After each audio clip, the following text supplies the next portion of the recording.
오늘 함께 봉독할 하나님의 말씀은 신약성경 마태복음 22장 34절에서 40절 말씀입니다. 함께 읽도록 하겠습니다. 예수께서 사두개인들로 대답할 수 없게 하셨다 함을 바리새인들이 듣고 모였는데 그 중에 한 율법사가 예수를 시험하여 묻되 선생님, 율법 중에서 어느 계명이 크니까? 예수께서 이르시되 내 마음을 다하고 목숨을 다하고 뜻을 다하여 주 너희 하나님을 사랑하라 하셨으니 이것이 크고 첫째 되는 계명이요 둘째도 그와 같으니 내 이웃을 내 자신같이 사랑하라 하셨으니 이 두 계명이 온 율법과 선지자의 강령이니라. 한 번 더 읽겠습니다. 예수께서 사두개인들로 대답할 수 없게 하셨다 함을 바리새인들이 듣고 모였는데 그 중에 한 율법사가 예수를 시험하여 묻되 선생님, 율법 중에서 어느 계명이 크니까? 예수께서 이르시되 내 마음을 다하고 목숨을 다하고 뜻을 다하여 주 너희 하나님을 사랑하라 하셨으니 이것이 크고 첫째 되는 계명이요 둘째도 그와 같으니 내 이웃을 네 자신같이 사랑하라 하셨으니 이 두 계명이 온 율법과 선지자의 강령이니라. 아멘. 우리는 살아가면서 많은 문제들을 만나고 또 많은 일들에 부딪히고 이렇게 살아갑니다. 그런데 이 살아가면서 조금 혼란된 그런 세대에서는 이게 진짜냐 가짜냐 하는 그것을 판단하고 분별하는 그런 문제가 우리에게 그런 큰 숙제이다 하는 그런 생각이 듭니다. 그런데 이 진짜냐 가짜냐 참이냐 거짓이냐 이 문제는 비단 세상 속에서만 있는 문제가 아니고 놀랍게도 교회 안에서도 우리 믿음 안에서도 이런 문제가 있다 하는 것을 우리는 알아야 한다는 이야기죠. 그런데 세상에서는 이것이 가짜다 진짜다 혹은 이거는 속입니다. 안 그러면 진실이다 하는 문제에서 우리가 한때로 가짜에 속을 수도 있지만 다음에 또 안 속으면 돼요. 그런데 우리가 이 믿음 안에서는 좀 심각한 문제를 가지고 옵니다. 왜냐하니까 이 믿음 안에서는 한번 이 속았다 안 속았다 하는 그런 문제로 끝나는 게 아니고 이것이 구원의 문제하고 연관이 돼요. 또한 영혼의 문제하고 연관이 돼요. 일시적으로 있다가 없어지는 그런 문제가 아니다 하는 그것을 이야기하죠. 그래서 특히 혼란스러운 그런 시대에서는 진리가 무엇이냐 참이 무엇이냐 이러한 것들을 끼워서 분별해 나가는 것이 대단히 중요하고 그것이 말세를 살아가는 성도들에게 믿음을 지킬 수 있는 아주 중요한 그런 강건이다 하는 그 이야기죠. 성경에는 계속 이 진짜냐 가짜냐 진리냐 진리가 아니냐 하는 그런 문제들에 대해서 계속 이렇게 우리에게 경고성의 말씀을 주고 있습니다. 그래서 다 살펴볼 수는 없고 우리 한 가지만 읽어보면 디모데후서 3장 13절 14절 전반입니다. 함께 읽겠습니다. 악한 사람들과 속이는 자들은 더욱 악하여져서 속이기도 하고 속기도 하나니 그러나 너는 배우고 확실한 일에 거하라. 한번요 시작. 악한 사람들과 속이는 자들은 더욱 악하여져서 속이기도 하고 속기도 하노니 그러나 너는 배우고 확실한 일에 거하라. 요즘 우리 금요일날 이 계시록 강의를 합니다. 그 계시록 강의를 하면서 이 말세가 되면 그 중에서 나타나는 현상이 있죠. 중요한 그런 현상 중에 하나가 이런 것을 이 사도 요한이 환상을 본 거예요. 그게 뭐냐니까 공중의 권세 잡은 자가 이 사탄이죠. 사탄과 그 무리들이 이 하늘에서 이 천사장 미가엘과 또한 이 천사들과 전쟁을 벌이게 됩니다. 우리는 잘 모르죠. 안 보이죠. 이 전쟁을 크게 벌이면서 누가 이기느냐? 천사장 미가엘이 승리를 하게 돼요. 그러다 보니까 이 사탄과 그 무리들은 더 이상 공중에서 이 세력을 이렇게 떨칠 수가 없으니까 어디로 내려오는가? 땅으로 내려오는 거예요. 이 땅으로 내려와서 이 계시록의 한 전체 장을 통해서 무엇을 그들이 하고 있는가 하니까 믿는 사람들을 미혹하는 거예요. 막 이렇게 미혹하는 거예요. 미혹해가지고 이 믿는 사람들이 진리에서 떨어지게 만드는 그런 일들을 하는 것이 요한의 그런 한성 속에서도 나타나 있습니다. 그런데 우리가 가만히 생각하니까 이런 생각이 들죠. 어떻게 그리스도인인데 속을 수 있느냐, 이렇게 이제 생각하는 경우가 많습니다. 그런데 목사인 제가 보기에는 많이 속아요. 왜 많이 속느냐니까. 그런데 속는 사람이 속는 줄 알고 속으면 덜 억울할 건데 모르고 속아요. 그러면 왜 믿는 사람인데 이렇게 속을 수밖에 없느냐? 그거는 성경에 이렇게 이야기하고 있습니다. 고린도서 11장 14절에 이것은 이상한 일이 아니니라 사탄도 자기를 광명의 천사로 가장하나니. 우리가 이랬으면 얼마나 좋겠어요. 사탄이 옷을 입고 얼굴이 벌거해가지고 명찰을 딱 붙여가 나는 사탄 이러면 참 좋겠죠. 그런데 사탄은 그래 나타나는 게 아니고 광명의 천사로 나타난다는 이야기죠. 그것은 마치 우리가 어떤 명품이 있고 짝퉁이 있으면 포장이나 모든 부분이 짝퉁이 더 명품처럼 보이는 그거하고 똑같다 하는 그 이야기죠. 그래서 말씀 자체에 대해서 확실한 개념이 없는 사람들은 거의 넘어지고 혹은 속고 이렇게 하는 경우가 생겨난다 하는 이야기죠. 성경 한 구절 더 보면 고린도서 11장 15절에는 또 이렇게 말씀하고 있습니다. 그러므로 사탄의 일꾼들도 자기를 의의 일꾼으로 가장하는 것이 또한 대단한 일이 아니니라. 그들의 마지막은 그 행위대로 되리라. 이렇게 있습니다. 사탄과 있고 또 사탄의 그런 일꾼들, 사람들이에요. 이 사람들이 뭐를 가정하는가? 어렵게 자기를 가정하는 거예요. 그럼 가정하는데 무엇을 가정하는가? 기도를 대단히 열심히 하고 교회에 대단히 어떻게 헌신적으로 이렇게 하고 막 그래요. 그러니까 보편적인 사람들은 다 속죠. 다 속죠. 그래 가지고 하다 보니까 이 말씀에 그런 깊이가 없는 사람들은 어떻냐니까 거기에 넘어가고 또 넘어가고 이래요. 그래서 이것이 대단히 중요하다.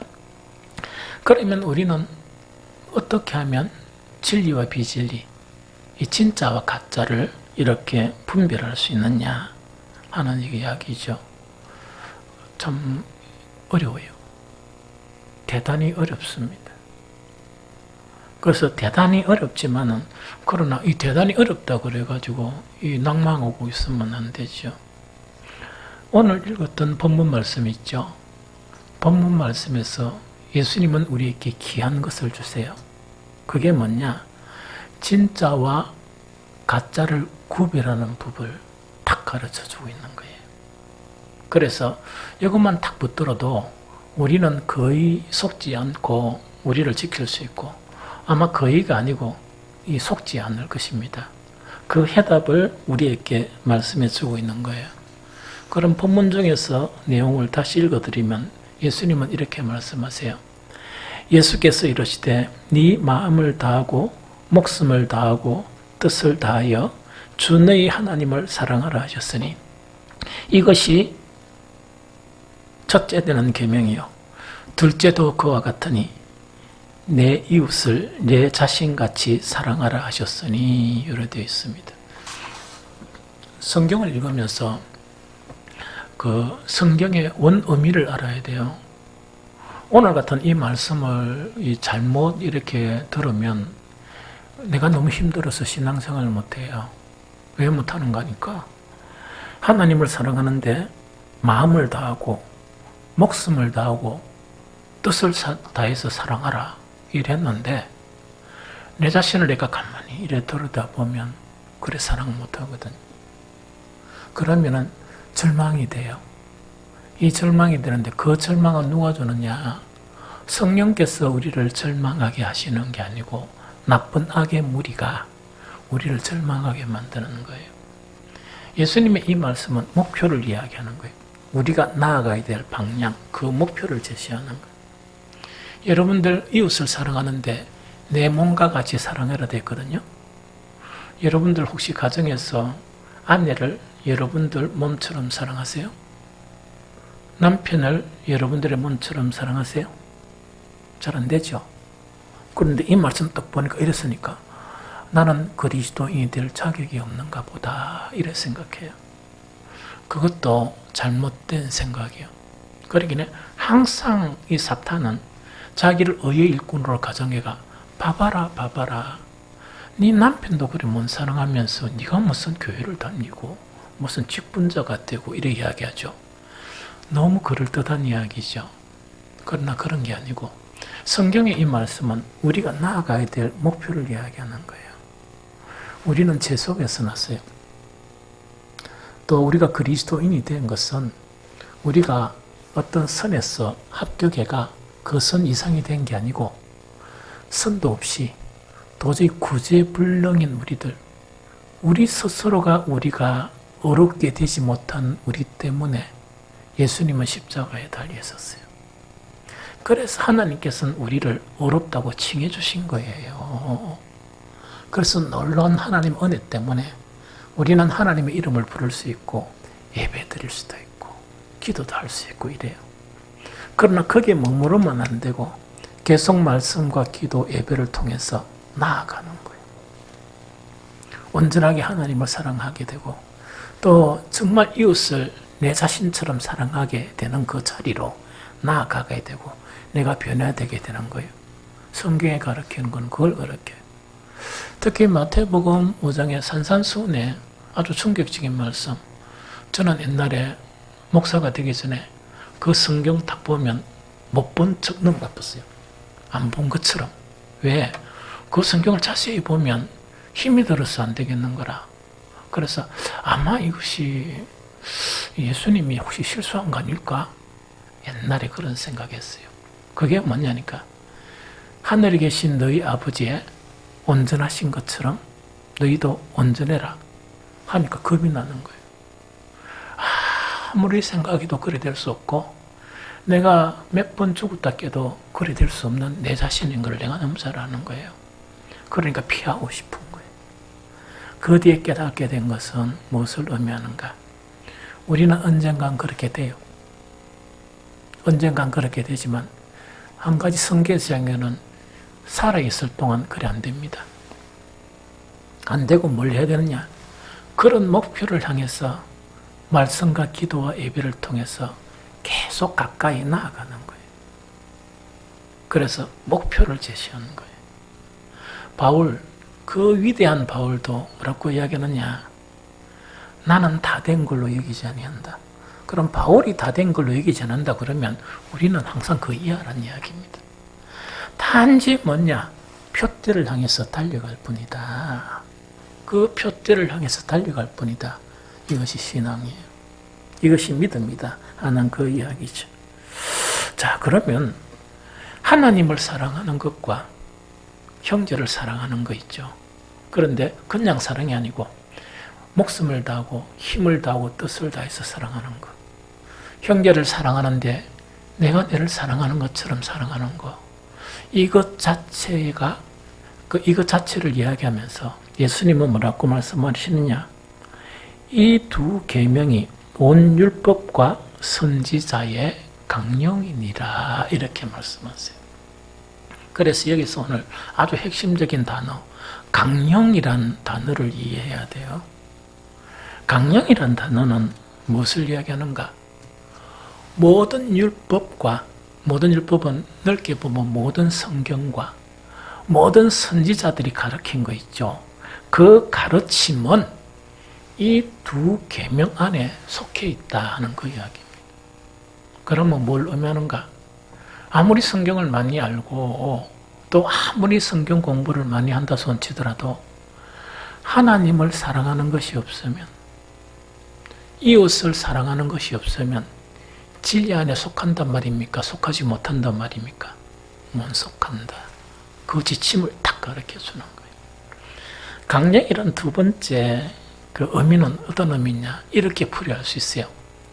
이 두 계명이 모든 율법과 선지자들의 가르침의 기둥이고 핵심이다. 그게 강령이란 말이에요. 그럼 이 말은 어떤 말이냐?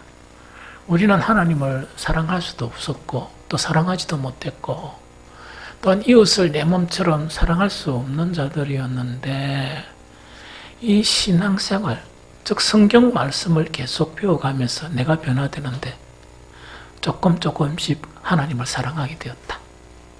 안 그러면은 이렇게 결혼을 해가 처음에 잠깐 이렇게 막 서로 중리사니 이래가 니 없으면 못 살겠다 이래가지고 연애 감정이 식으니까 죽도록 사랑한 사람이 죽도록 싸우다가 말씀을 통해서 기도를 통해서 사랑하게 되는 거예요. 하나씩 사랑하게 되는 거라. 그게 진리 안에 있고 참 믿음 안에 있다는 증거다. 그걸 이야기하는 거예요. 세 번째 강령이라는 의미 자체는 이 두 계명 없이는 모든 율법과 선지자들의 가르침을 완성할 수 없다. 이 이야기예요. 그래서 모든 성경이나 성경 안에서 하나님의 말씀 안에서 우리가 신앙생활을 한다는 증거는 우리 속에 뭐가 있어야 된다? 사랑이 형성이 되어야 되고 그 사랑이 완성해져 가야 된다 하는 그거를 우리가 이야기하고 있습니다. 진짜와 가짜를 분별하는 그 신앙, 이것은 어디를 향했느냐? 다 이루진 않았지만 사랑을 향해서 나아가고 있는 거예요. 그 사랑을 향해서 내가 걸어가고 있다면 그 사람은 그 사랑이 어느 정도인가 관계없이 그 사람은 그리스도 안에 있는 사람이고 진리 안에 있는 사람이고 참 믿음 안에 있는 사람이다. 이렇게 생각해도 좋습니다. 예수님은 이 문제에 대해서 아주 중요한 어떤 사건을 통해서 우리에게 가르쳐주고 있는 게 있어요. 유대인들과 예수님이 이렇게 만났어요. 만났는데 그때 유대인들은 어떻게 생각했느냐? 자기들은 선민이다. 자기들은 하나님의 율법대로 사는 사람이다. 그렇게 자기들이 생각했어요. 그리고 그렇지 못한 많은 사람들은 어떻게 취급했느냐? 개와 같이 취급했어요. 그래서 자기들은 대단한 우울감에 빠져 있는 그들이었다는 이야기죠. 예수님은 그들 앞에서 너희들은 스스로 진짜라고 이야기하고 스스로 진리 안에 있다고 이야기하는데 너희들은 가짜다. 이렇게 증명해 보이는 거예요. 그럼 증명해 보이면서 뭐라고 말씀하시느냐? 이렇게 말씀하세요. 요한복음 5장 39절 40절에 보니까 너희가 성경에서 영생을 얻는 줄 알고 성경을 연구하거니와 이 성경이 곧 나에게 대하여 증언하는 것이니라. 그러나 너희가 영생을 얻기 위하여 내게 오기를 원하지 아니하는도다. 그래서 이렇게 지적하세요. 그거는 뭐냐? 자기들은 율법하면 하나님의 말씀 같으면 죽을 수도 있습니다. 막 이렇게 고백해요. 나는 율법을 다 지켰습니다. 막 이렇게 고백해요. 그런 이 유대인들한테 너희는 가짜다.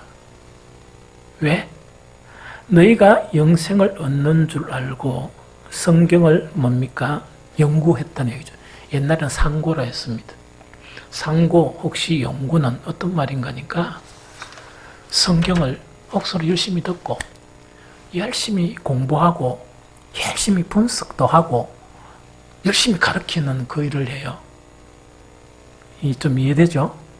막 그래 하는데 그래 하다 보니까 자기들은 어떻게 생각하겠습니까? 우리는 진짜다 이러겠죠? 그것만 하면 가짜다 그 이야기. 그것만 하면 가짜다. 나중에 오겠지만 결론을 말씀드릴게요. 성경은 열심히 공부하고 열심히 연구하고 분석하는 거 좋아요. 그것만 가지고는 의미가 없습니다. 성경은 실천하라고 주신 말씀이에요. 실천해야 돼요. 실천을 해야 돼. 그대로 살라는 이야기지, 열심히 공부하고 분석하고 열심히 가르치고 그 성경 가지고 잘난 체하고 그래 하지 말라는 이야기다. 무슨 말겠죠? 그래 하다 보니까 그 사람들은 어떤 모순에 빠졌느냐, 성경을 통해서 막 하나님을 믿는다 하는 사람들이, 예수님은 누구세요? 말씀이 육신이 되어서 이 땅에 오신 분이죠? 그럼 그들이 진실이었다 그러면 예수님 보자마자 왜 되겠습니까? 막 예수님 끌어안고 주님 정말 왜 인자 오십니까? 막 이래 되겠죠? 그런데 이들은 가짜이기 때문에 진짜이신 예수님을 배척한 거예요. 왜? 자기들이 가짜로 들었느니까. 배척한 것만이 아니고 진짜를, 하나님의 아들을 십자가에 처형을 해본 거예요. 그런 결과를 나타내는 것이 그들이라는 이야기죠. 그래서 그들은 일평생 성경을 연구하기만 하다가, 성경을 분석하기만 하다가, 성경을 가르치기만 하다가 이런 결과를 가져왔는데, 예수님은 왜 너가 그래 된 줄 아느냐 하면서 하신 말씀, 이건 같이 읽어볼까요? 요한복음 5장 42절 43절이에요. 요한복음 5장 42절 43절. 자, 시작. 다만 하나님을 사랑하는 것이 너희 속에 없음을 알았노라. 나는 내 아버지의 이름으로 왔으며 너희가 영접하지 아니하나 만일 다른 사람이 자기 이름으로 오면 영접하리라. 한번 읽어볼까요? 시작. 다만 하나님을 사랑하는 것이 너희 속에 없음을 알았노라. 나는 내 아버지의 이름으로 왔으며 너희가 영접하지 아니하나 만일 다른 사람이 자기 이름으로 오면 영접하리라. 자, 봅니다. 하나님의 속성을 많은 사람들이 사랑이라고 그래요. 그래서 기독교인들보다 세상 사람들이 더 잘 알아요. 그래서 예수는 누구시라고? 사랑이다. 이걸 좀 더 인정하는 거예요. 그런데 그 사람들은 뭐냐? 예수의 사랑을 실천을 못하는 거야. 감히. 왜? 죄가 너무 많았어. 우리가 이 하나님의 전에 나와서 믿음의 사람이라 그러면 하나님의 말씀을 계속 배우고 실천하면 뭐가 형성돼야 되겠어요? 사랑이 형성돼야지. 맞죠? 그런데 예수님이 딱 본 거는, 유대인들이 일평생 한 것은 뭘 했느냐? 성경 말씀을 막 연구하는 일에 몰두했는 거야. 그러다 보니까 그들 속에 뭐가 없었다? 사랑이 형성이 안 되고, 사랑 말고 미움이나 거짓이나 따가지 형성되니까 사랑하고 가까워질 수가 없는 거예요. 그래서 예수님을 배척하는 거예요. 그래서 예수님은 뭐라고 얘기하는가? 나는 너희가 믿는 아버지의 이름으로 왔는데 만약에 다른 사람이 다른 이름, 하나님 아버지 이름이 아니고 사탄이나 이래가 이 막 가정을 내가 강명의 천사로 나타났다면 너희가 영접할 것이다, 안 할 것이다? 영접한다, 그 이야기. 그래서 결론적으로 너희는 가짜다. 왜? 너희가 일평생 동안 연구한 성경은 연구를 막 열심히 했지만 뭐가 형성이 안 됐느냐? 사랑이 형성이 안 됐다 하는 그것을 가르치는 거예요. 여기서 한 가지 중요한 문제가 있습니다. 우리가 보편적으로 생각하기를, 오늘날 많은 그리스도인들이 이런 분들이 있어요. 참목자가 어디 계실까? 누가 참목자일까?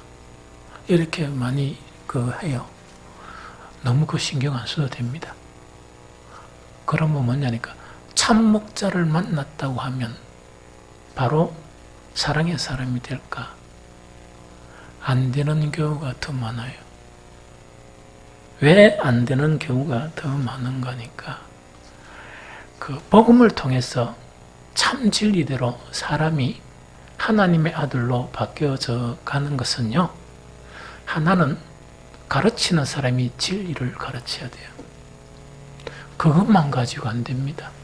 그럼 뭐가 또 있어야 되느냐? 배우는 사람이 그것을 받아들여야만이 이제 하나님의 역사가 나타나요. 그래야 하나님의 역사가 나타나요.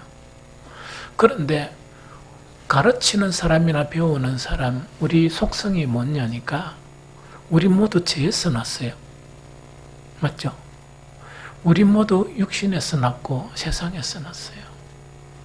하나님의 사랑의 속성은 이타적인 거예요. 인간의 사랑의 속성은 이기적인 거예요.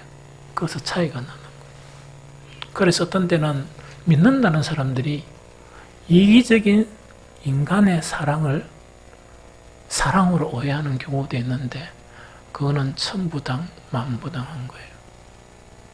그거는 아니요, 가짜예요. 그런데 이 사람의 속성 자체는 절대로 참 사랑을 거부하는 거예요. 이상하게. 그게 어디 있느냐? 디모데후서 4장 3절 4절인데 같이 읽어보도록 합니다. 디모데후서 4장 3절 4절. 자, 시작.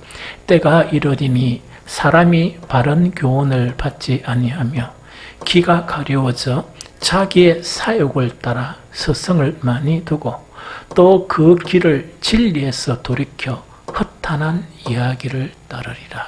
한 번 더 시작. 때가 이르리니 사람이 바른 교훈을 받지 아니하며 귀가 가리워서 자기의 사욕에 따를 서성을 많이 두고 또 그 길을 진리에서 돌이켜 허탄한 이야기를 따르리라. 이 말씀이에요. 그러면 보통 자연적인 사람의 속성이 우리 속에 뭐가 있다고? 이타성보다 욕심이 가득한 거예요. 욕심이 가득하는데 이타적인 사랑이 가르치는 것은 제일 첫 번째가 욕심부려야 되는 거거든. 그런데 욕심이 내면에 충만한데 욕심을 다 지고 있는 거예요. 그런데 아무리 진리의 말씀을 들어도 받아들일 수 있습니까? 욕심 부리면 지가 죽을 것 같으니까 배척합니까? 배척하겠죠. 그래서 어떻게 하는 거니까 그리스도인은 되고 싶은데 이런 데가 없을까? 내 욕심도 지키고 교인도 되고. 왜? 교인이 되면 천국 간다 하니까 내 욕심도 되고 교인도 되고. 그럼 이 사람은 머리 뒤로 온 사람이죠. 이 세상 내 멋대로 살고 천국도 가고 이야기죠. 결론 이야기할게요. 천국에 그 사람 없어요. 왜냐? 거짓이기 때문에 없습니다. 이거는 개인적인 생각이에요. 오늘날 많은 하나님의 사람이라고 자처하는 사람들의 문제가 욕심이 너무 많아요. 그런데 그 사람은 찬양하면서 천국을 이야기하는데 내가 가만보니 거짓말인 것 같아요.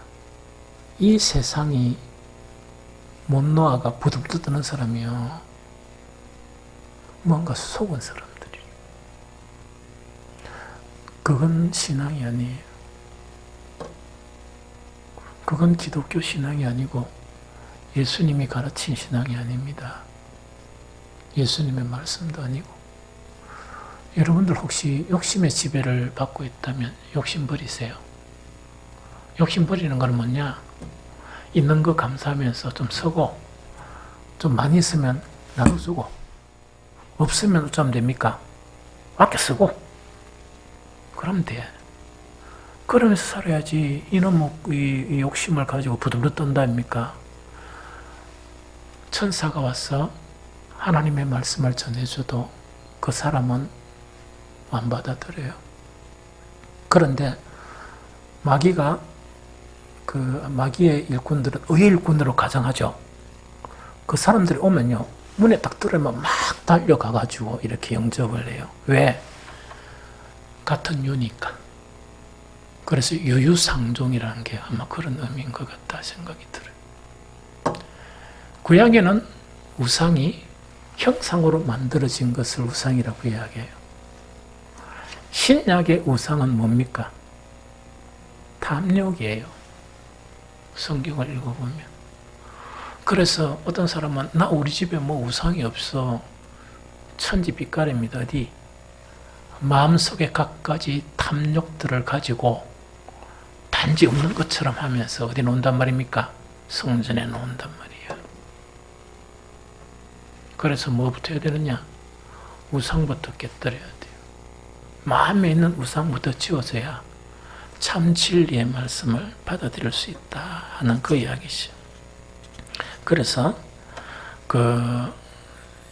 참 사랑의 사람이나 혹은 참 진리의 사람이 되려고 그러면 참 진리의 말씀도 가르치는 것도 있어야 되지만 그것을 받아들일 수 있는 사람도 있어야 한다.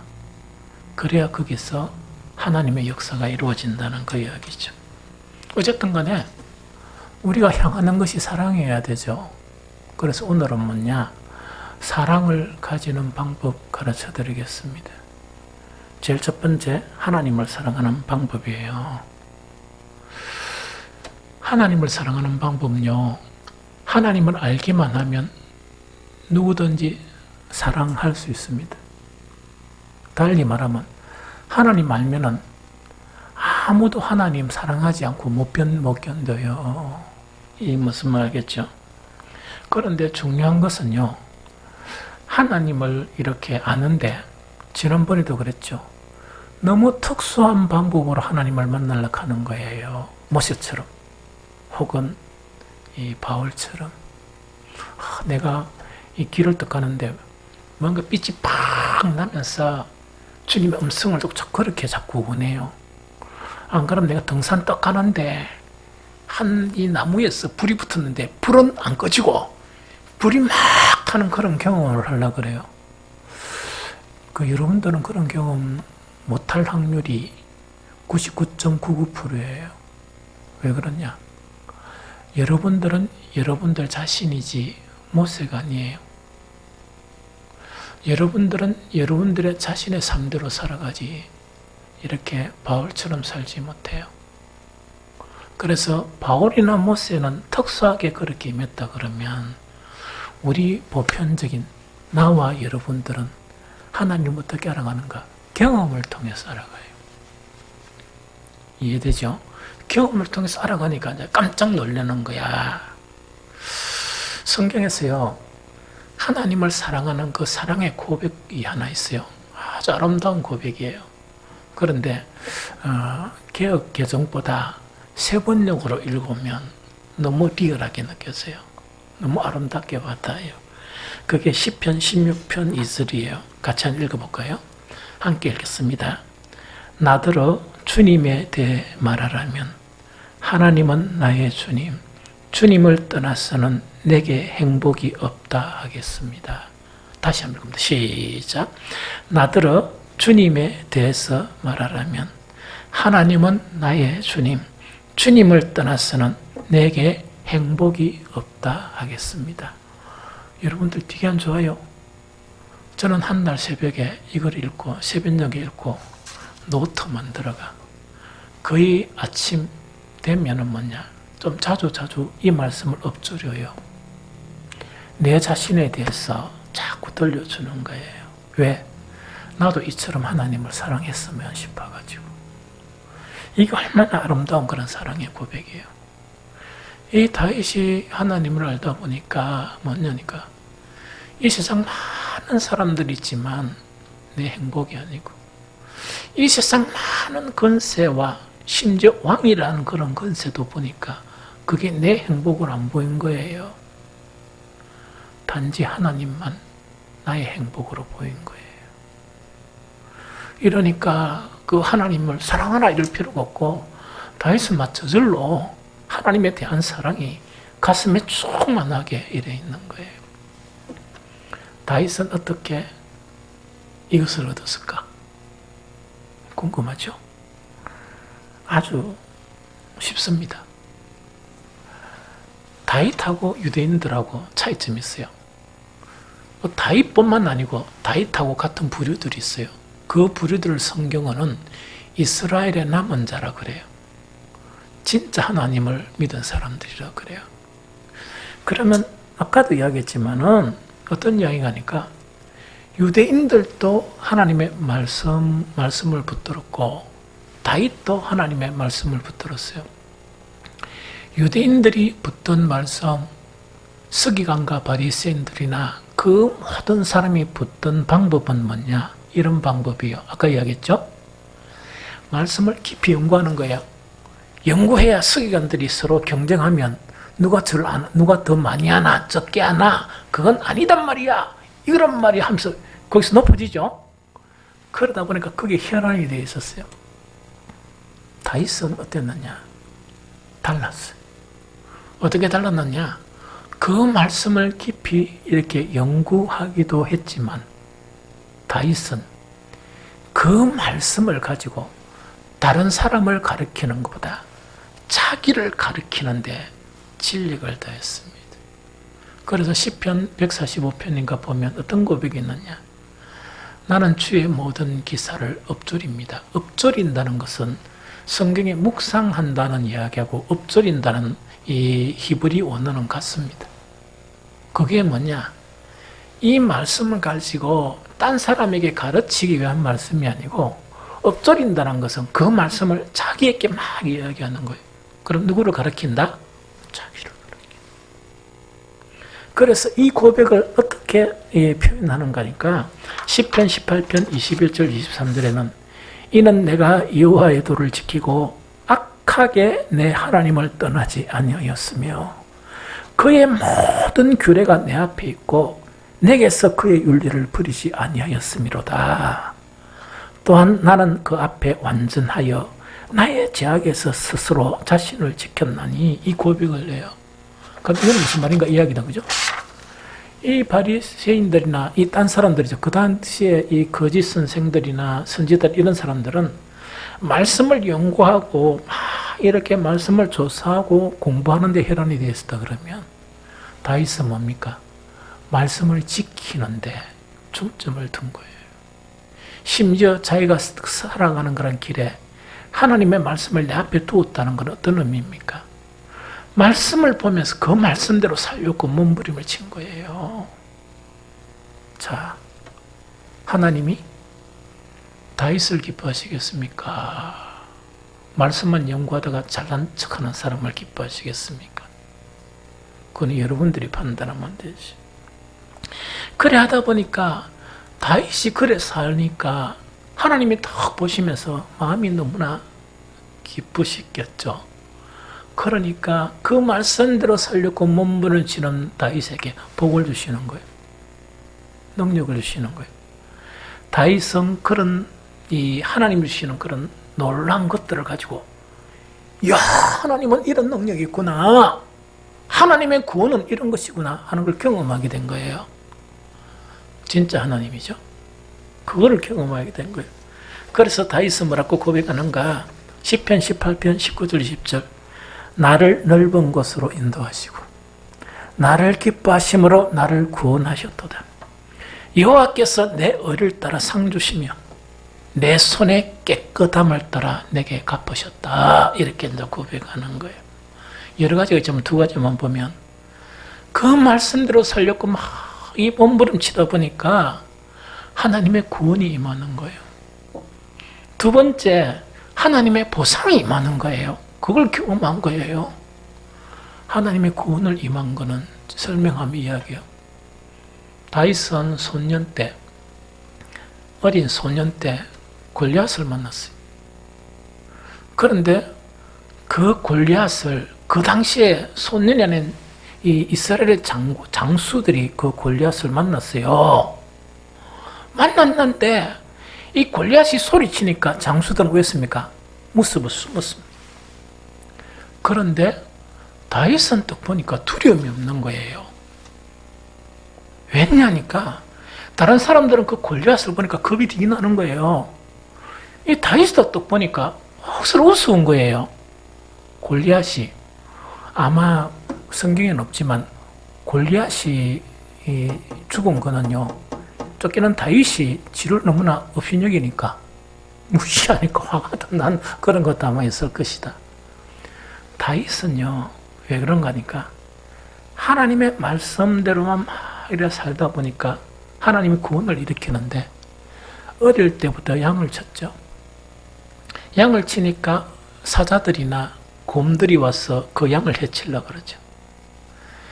다윗은 뭐냐? 하나님께 막 기도하면서 뭐냐? 이 어린 소년이 그와 맞서 싸우는 거예요. 그러다 보니까 사자도 죽이고 곰도 죽이고 그런 경험이 쌓인 거예요. 그게 하나님의 구원이라는 이론적인 구원 있죠. 우리 많은 사람들은 구원을 말하면서 이론적인 구원을 말해요. 실제 구원을 경험을 못하는 거예요. 그런데 그런 경험을 하다 보니까 골리앗이 막 큰 소리 치니까 뭐로 보인단 말입니까? 지 손에 죽은 곰새끼처럼 보이거든. 그래 얼마나 귀엽겠어요. 다윗이 보니까. 얼마나 귀엽고 저거 아무것도 아닌 것으로 보이는 거예요. 이게 하나님의 구원의 경험을 하나님의 말씀대로 살다 보니까 하나님께서 그 구원이 임하는 거예요. 심지어 이 사울이 왕이었고 자기는 장군이었잖아요. 사울이 죽이려고 혈안이 되어 있는데 하나님의 구원은 어떻게 나타난가? 도리어 사울이 죽고 자기는 왕으로 등극하는 거. 그 당시에 이스라엘 주변에 가장 강력한 사람들이 누구냐? 블레셋이에요. 블레셋은 출신이 뭐냐? 해적들이에요. 여러분들 해적 영화 보면 사람들 모양 봤죠? 얼마나 용감무쌍합니까? 그렇죠? 그 블레셋도 잠재운 게 다윗이에요. 다윗은 하나님만 의지하고 하나님 말씀대로 사니까 하나님의 구원이 삶의 순간순간에 그것을 체험한 거예요. 이해되죠? 하나님의 보상은 어떤 보상이냐? 목동이었는데 장군이 되고 왕인 사울의 사위가 되고 나중에는 왕으로 등극하고 그 왕 중에서 이스라엘에서 가장 위대한 대왕이 된 거예요. 그게 하나님의 보상이라는 이야기죠. 그래서 이렇게 하다 보니까 다윗은 수시로 뭐라고 고백하느냐? 시편 27편 1절에 보니까 여호와는 나의 빛이요 나의 구원이시니 내가 누구를 두려워하리요? 여호와는 내 생명의 능력이시니 내가 무엇을 두려워하리요? 담대함이 생기는 거예요. 또 무엇을 고백하는가? 여호와는 나의 반석이고 나의 요새시고 나를 건지는 이시요 나의 하나님이시요 내가 간에 피할 나의 바위시요 나의 방패이시다. 이걸 이야기하는 거예요. 그런데 참 묘한 거는 뭐냐? 가만히 보면 다윗이 이야기한 나의 반석, 다윗이 이야기한 하나님은 나의 요새, 하나님은 나의 그런 방패, 이거는 실제적인 겁니까? 이론입니까? 진짜 그걸 경험한 거야. 그런데 우리가 막 이걸 가지고 찬양을 부르죠. 하나님은 나의 요새시고 방석이시고 막 기도도 하고 막 이러죠. 그런데 그것의 대부분은 실제로 그렇습니까? 이론입니까? 그거는 실제 문제가 생길 때 딱 보면 알아요. 아까 이야기했죠. 다윗은 문제가 딱 생기도 두려움이 있었다 없었다? 없었어. 왜? 하나님은 진짜 나의 요새니까. 하나님은 정말 나의 그런 반석이고 내가 무수하게 경험했으니까. 그러나 우리 연인은 왜다고? 밤에 강도를 턱 만나면 엄마! 너 엄마 아무 힘도 없다. 내가 너무 잘 알거든. 그래 된단 말이에요. 이 이야기하니까 옛날에 목소리 실제 있었던 이야기요. 제가 젊었을 때 그 제자 이 훈련을 막 시켰는데 그 중에 한 자매가 막 이래 밤에 잠을 잤는데 거기서 강도가 들어왔는 거야. 이게 칼을 턱 들고 들어왔는 거예요. 그런데 부실부실 그러니까 이 자매가 깼겠어요? 안 깼겠어요? 딱 깼죠? 그러면 보통 왜 하겠습니까? 엄마야! 이러면서 막 난리가 나죠? 떨죠? 이 자매는 턱 일나가 누구? 이렇게 보더만은 강도가 그랬으니까 뭐라 했는가 하니까 아저씨 그러면 안 되지. 그건 나쁜 짓이지. 이러니까 강도가 기가 막혀가지고 이 가시나가 이러면서 이놈 가시나가 하면서 머리에 턱 치고 도망가 버렸어. 그게 이 골리앗 앞에서는 다윗하고 비슷해요. 실제 하나님에 대한 경험이 있다면 하나님이 지금 이 순간도 너를 지키시는데 그 강도 보니까 억수로 기가 차니까 뭐를 캐본 거야, 이 자매가.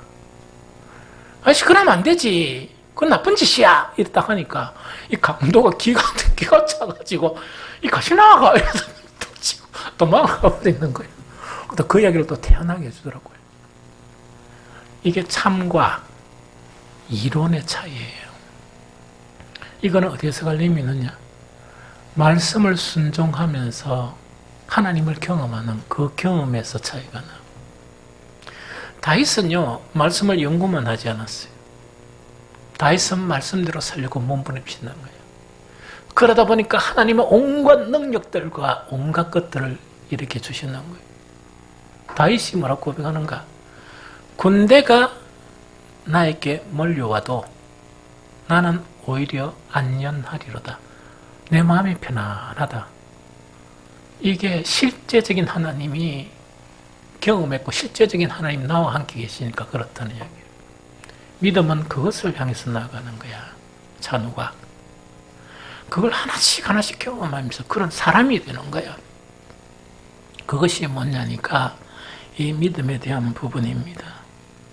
그러다 보니까 이런 하나님을 경험하다 보니까 다윗은 뭐라고 고백할 수밖에 없습니까? 나더러 주님에 대해서 말하라면 하나님은 나의 주님. 주님을 떠나서는 나에게 행복이 없습니다. 하나는 그런 고백이 누가 막 시켜서 그런 게 아니고 시를 잘 쓰려고 하는 게 아니고 그 고백이 자기 인생을 통해서 삶을 통해서 고백하게 되어지는 거라. 그러니까 하나님을 사랑할 수 있게 되는 거예요. 이런 다윗의 경험이 저와 여러분들의 경험이 되기를 예수 그리스도 이름으로 축복합니다. 두 번째, 하나님은 사랑하는 것을 자 그래 사랑하면 되고, 두 번째, 이웃을 사랑하라 그랬죠? 멀리 보지 마세요. 옛날에 누가 탁 찾아와가지고 내한테 이래 이야기해요. 그때 내가 장로였으니까, 장로님 저를 좀 도와주세요. 그래서 어떻게 도움돼요? 이러니까 제가요 어릴 때부터 몽골을 품에 안고 기도했습니다. 이래요. 그래서 어떻게 도와주면 될까? 이러니까 그 가서 생활비 좀 도와주고 뭐 선교 지원하고 이랬었어요. 그래서 대단한 자매구나. 내가 물었습니다. 몽골에 가기 전에 한국에서 전도 한 명 해봤나? 아니요! 이래요.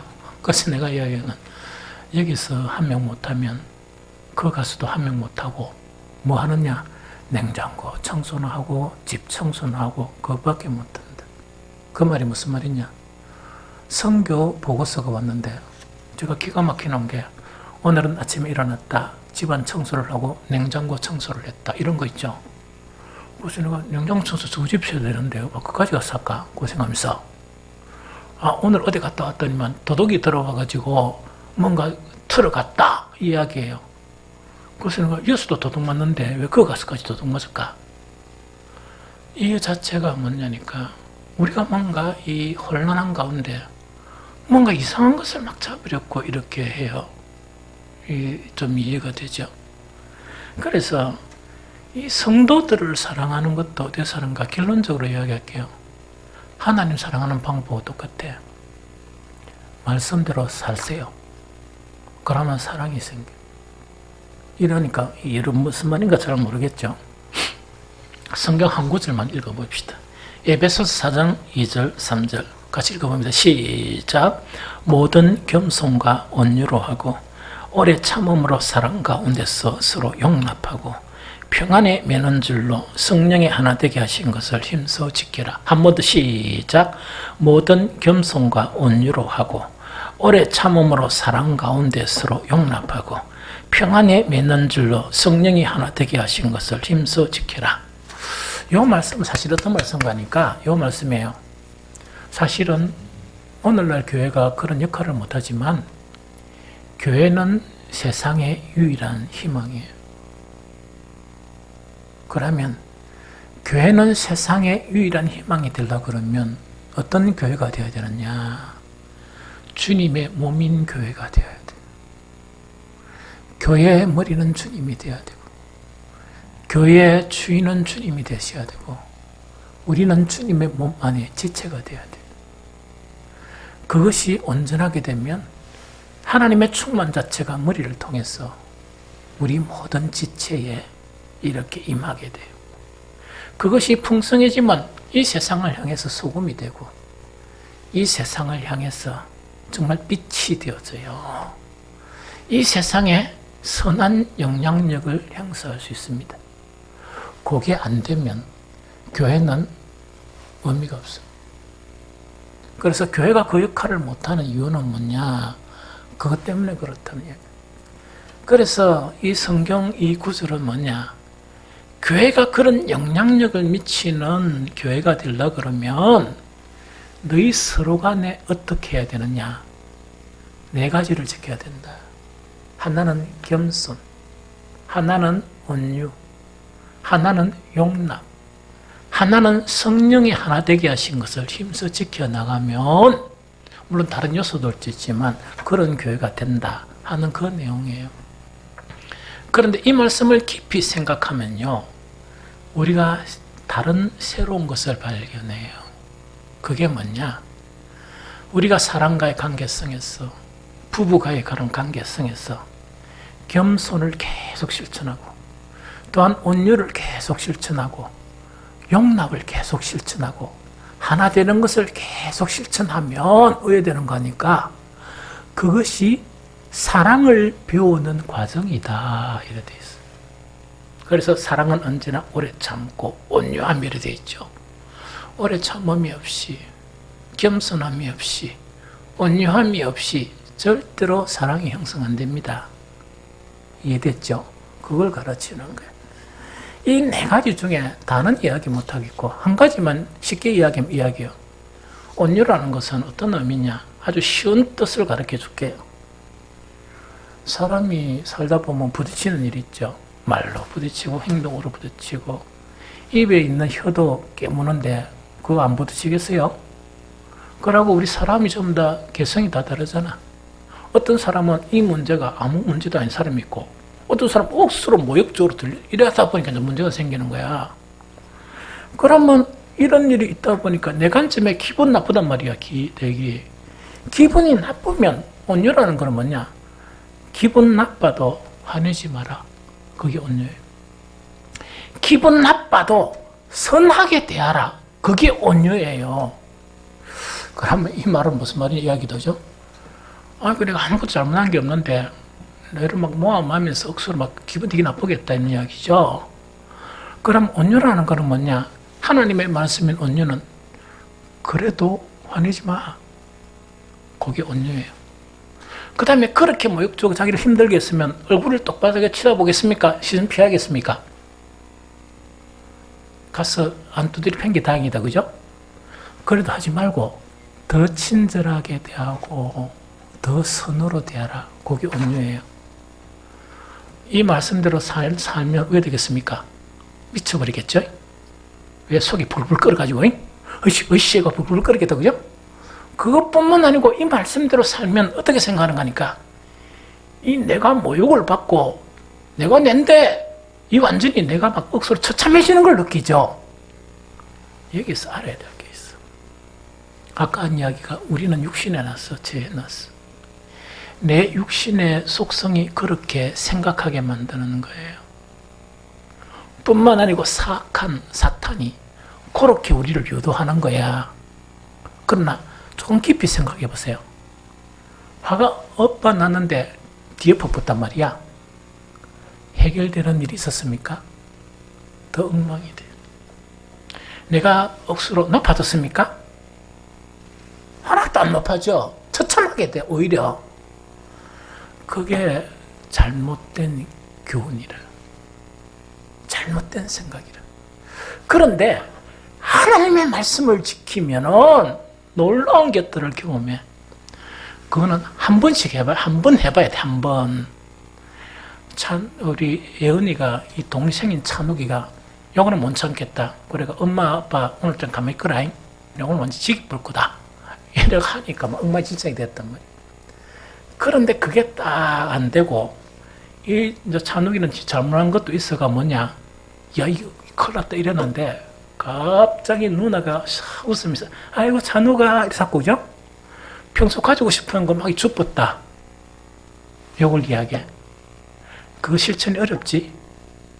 온유란 것은 그걸 실천하라는 이야기라. 그럼 어떤 결과를 가져오는가 그 이야기. 내가 진주가 되는 거야. 내가 값진 보석으로 바뀌어서 나가는 거야. 그렇게 실천하면.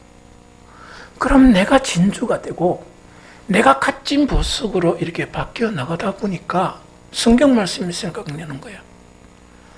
신의 성품에 참여한다. 신령한 성품을 가지다 보니까 이게 찬욱이한테 유익이가 니한테 유익이가. 그러면 다음에 그랬으면 또 참겠나 안 참겠나? 또 온유하겠지. 그러다 보니까 거듭하면 거듭할수록 내가 보배가 되어지고 내가 보화가 되어지고 내가 존귀한 사람이 되는 거야. 그것만 있는 게 아니고 찬욱이는 어떻게 되느냐? 오늘 맞아 죽었는데 누나가 저러면서 혹시 병원에 가야 되는 거 아닌가 이렇게 생각했는데 두 번, 세 번 하다 보니까 반쪽에 놨다 그러면 찬욱이는 그 상태야. 그러나 온유함으로 대하다 보니까 그것이 찬욱이한테도 전달이 되는 거야. 그러면 그 가정이 천국이 되겠나 안 되겠나? 되겠지. 그게 하나님 말씀이에요. 하나님 말씀은 실천하기 너무 어렵지만 다윗처럼 실천을 해버리면 너무나 보상이 너무 많은 거야. 너무나 신기한 것이 너무 많은 거야. 그런데 아까 제 뭐냐 그 대부분의 유대인들은 연구만 하기는 했지 가르치기만 좋아했지 자기 스스로 가르치는 걸 안 한 거야. 그러니까 그리스도를 십자가에 못 박는 그런 실수를 저질렀다 하는 그것을 이야기합니다. 이것이 거듭되면 왜 되는가? 사람들에 대한 관점이 바뀌어요. 사람들이 달리 보이는 거예요. 똑같은 사람이 달리 보인단 말이야. 그 고백이 어디 있느냐? 시편 16편 3절입니다. 세 번요. 함께 읽도록 하겠습니다. 함께 읽겠습니다. 땅에 사는 성도들의 간에 말하라면 성도들은 존귀한 사람들이요 나의 기쁨이다 하겠습니다. 한 번 더 시작. 땅에 사는 성도들에게 간에 말하라면 성도들은 존귀한 사람들이요 나의 기쁨이다 하겠습니다. 요 이야기입니다. 이거는 뭐냐니까 그 사람이 바뀌어서 그런 게 아니고 내가 그렇게 말씀을 실천하다 보니까 관점이 내 생각의 관점에서 누구의 관점으로? 하나님의 관점으로 그 사람을 보기 시작한 거야. 이해되죠? 그럼 왜 그런 거니까 어떤 관점인가니까 먼저 자기 자신을 보면서 내가 참 죄가 많고 허물이 많았는데 나를 위해서 하나님이 누구를 십자가에 못 박았다? 예수 그리스도를 십자가에 못 박을 만큼 나는 귀한 사람이라. 내가 귀한 사람인데 깨끗해서 귀한 것도 아니고 내가 여러 가지 선을 행해서 귀한 것도 아니고 여러 가지 허물이 많은데도 그리 귀하게 여겼다는 이야기입니다. 성도들을 보면서 아내를 보면서 남편을 보면서 그런 관점으로 바뀌는 거예요. 내가 그런 관점으로 바뀌면서 온유해지다 보니까 아내도 함께 온유해지고 남편도 함께 온유해지고 성도들도 함께 온유해지니까 이 교회가 뭐 같은 교회로 바뀐다? 천국 같은 교회로 변하기 시작하는 거예요. 세상이 교회에 대해서 기대하는 것은 그것이에요. 뭔가를 많이 알아가 잘난 척하는 게 아니고 세상이 교회에 대해서 기대하는 것은 그것이에요. 그래 하다 보면 점차적으로 교회는 세상에 영향을 미치게 되어 있고, 그런 사람에게는 아무리 사탄이 속여도 속지 아니합니다. 왜? 진리의 경험을 이미 했기 때문입니다.